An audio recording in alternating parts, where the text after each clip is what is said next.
ఇల్లు కట్టడం అనేది గగనం అయిపోయింది, ఇల్లు కొనుక్కోవడం అనేది కూడా గగనం అయిపోయింది, ప్రాపర్టీ బై చేయడం కూడా చాలా గగనం అయిపోయింది ఉన్న సిచ్యువేషన్స్. ఇల్లు కొనే టైం సార్ ఇది యాక్చువల్గా. హైదరాబాద్ అయినా బెంగళూరు అయినా ఎందుకు కొనట్లేదు కస్టమర్?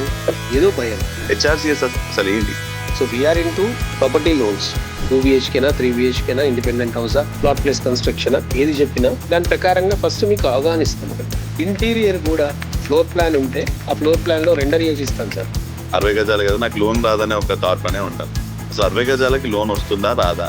సిబిల్ ఎంతన్నా అలాంటి వాళ్ళకి ఇచ్చే ఇన్స్టిట్యూషన్ నా దగ్గర ఉంది. సరే, ఇప్పుడు నేను అంటే ఈ మొత్తం ప్రాసెస్ లో కూడా హెచ్ఆర్సిఎస్ ఇండియాకి ప్రాఫిటబిలిటీ ఎక్కడ ఉంది సార్ అసలు? హ్యూజ్ మార్కెట్ సార్ ఇది. Hyderabad market 10,000 crores market. నేను హార్డ్లీ 10 crores చేస్తే వాట్ ఈస్ ద పర్సెంటేజ్? 0.001%. మీ దగ్గర ఉన్న మెయిన్ సర్వీసెస్ లో లీగల్ చెక్ అనేది చాలా ఇంపార్టెంట్ సర్వీస్. అది ఫుల్లీ ఫ్రీగా ఇవ్వడం వల్ల దాంట్లో హెచ్ఆర్సిఎస్ ఎట్లా పనిచేస్తుంది?